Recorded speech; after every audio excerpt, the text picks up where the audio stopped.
अस्सलाम वालेकुम दोस्तों कहते हैं सफ़र वसीला ज़फ़र, यानी सफ़र जो है ना वो आपको कामयाबी दिलाता है। तो यहाँ सफ़र जो है ना इसका मतलब हमारा आगे जो वीडियो को सफ़र से मुताल्लिक़ है। लेकिन उससे अलावा एक और भी हदीस है, उसका मफ़हूम है सफ़र जो है वो अज़ाब का एक टुकड़ा है, यानी अज़ाब के टुकड़ों में से एक टुकड़ा है। ये मफ़हूम बता रहा हूँ। दूसरी बात हो गई, हज़रत उमर ने बड़ा ज़बरदस्त कहा है कि अगर किसी को आप आज़माना चाहते हैं तो या तो उसको कोई रकम दें या उसके साथ सफ़र करें। और हमारे भाई मक्के में बहुत अच्छे रहे हैं और उनके हमारे कज़न जो हैं वो उनके पास अपने दोस्त के साथ अपनी फैमिली के साथ आए मक्के। तो कज़न जो है वो जब आए तो दोनों की फैमिली यानी कज़न की भी और उनके दोस्त की भी फैमिली भाई के पास ही रही मक्के के अंदर। और उन्होंने बताया कि वो तकरीबन पिछले 35-40 सालों से बहुत अच्छे दोस्त हैं।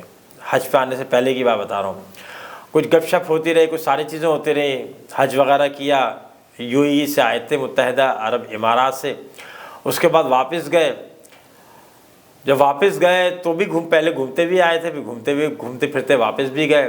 फिर भाई ने कभी 6 महीने बाद फ़ोन पे बात करके कज़न से पूछा कि वो आपके दोस्त के क्या हाल हैं। कहेंगे बस हमारी आखिरी मुलाकात वही हुई थी जो हम रास्ते में थे। उसके बाद जब हमने एक साथ सफ़र किया तो खुले तो हमें अंदाज़ा हुआ कि हम लोग हैं तो 40 साल से दोस्त, लेकिन हम लोग में बहुत सारी सोचों का जो है टकराव है। तो उसके बाद हम दोनों ने अपनी अपनी राहें अलग कर ली हैं और इस तरह के वाक़यात हमने बहुत सारे देखे भी हैं।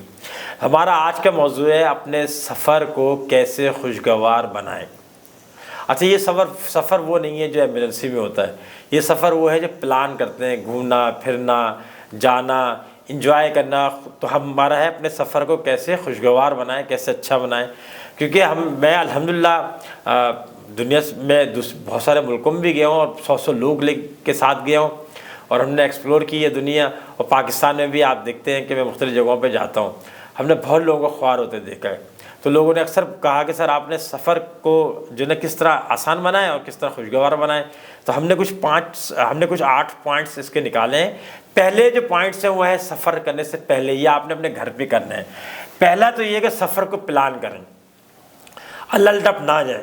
अलटप में भी सफ़र हो जाएगा, आप सियाचिन तक भी चले, आप जो है ना वो चाइना बॉर्डर तक भी चले जाएंगे, लेकिन प्लान करेंगे तो आप इंजॉय करेंगे। और उसके साथ जब प्लान कर लें तो उसका बैकअप प्लान ही बनाएं, क्योंकि सफ़र जो है वो अनहोनी चीज़ों को लेके आता है, वो आपकी मर्ज़ी से नहीं चल रहा होता।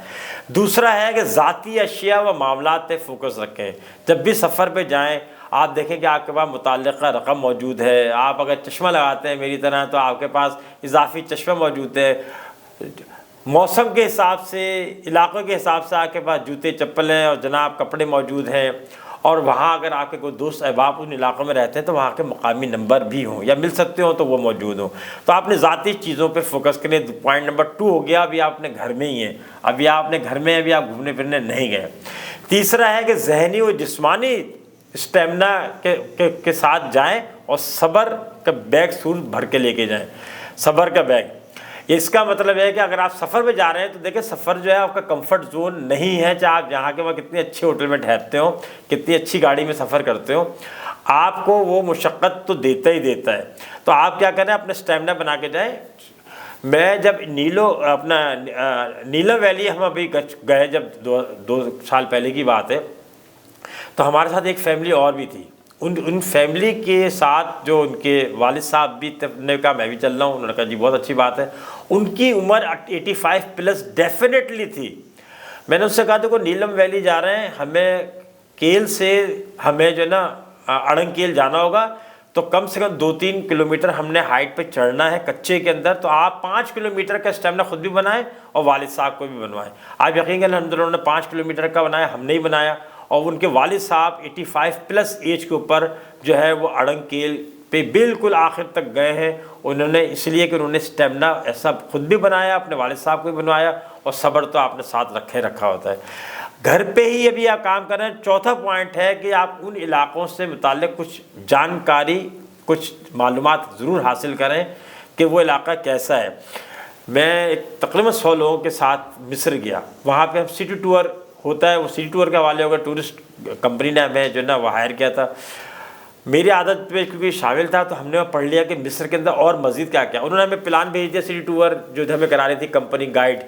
उन्होंने कहा ये क्योंकि लोग ज़्यादातर अहराम मिस्र फ़लाँ और म्यूज़ियम और इस तरह दरिया नील और क्रूज़ इन चीज़ों पे फोकस करते हैं। लेकिन वहाँ पे एक सहाबी का मज़ार भी था, वहाँ एक किला भी था और बहुत सारी ऐसी चीज़ें थी जो मुसलमानों के हिसाब से तारीख़ का हिस्सा थी।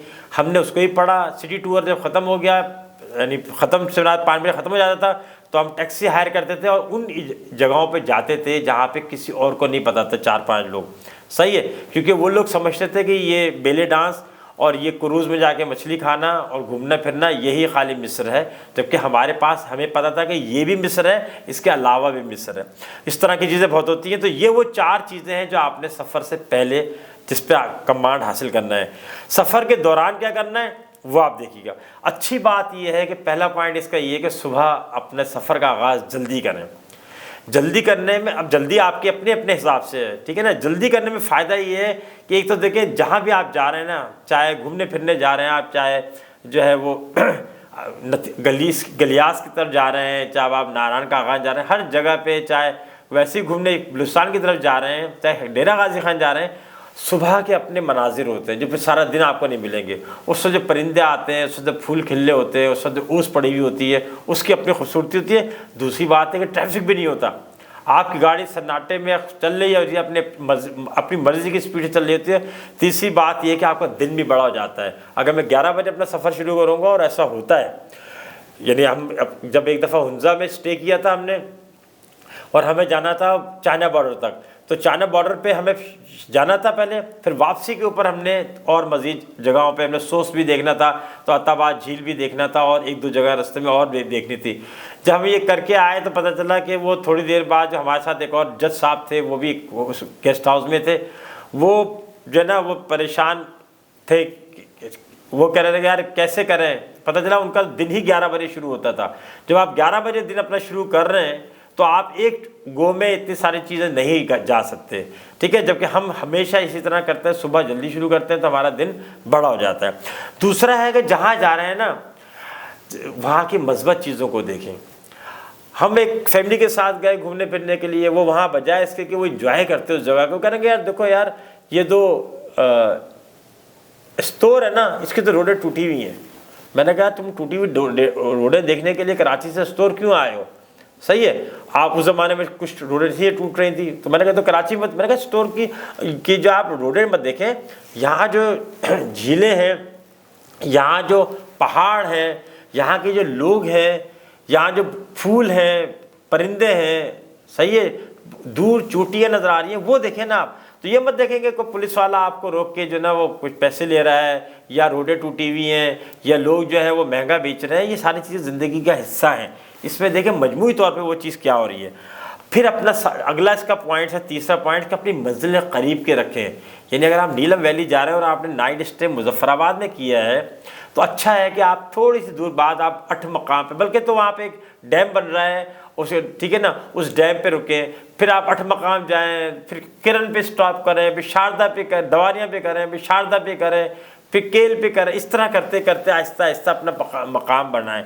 हमारे एक दोस्त साहब ने फैसलाबाद से किया, फैसलाबाद से डायरेक्ट मुजफ्फराबाद उन्होंने पहुँचे और मुजफ्फराबाद पर जाते जाते आधी बस को उल्टे शुरू हो गई।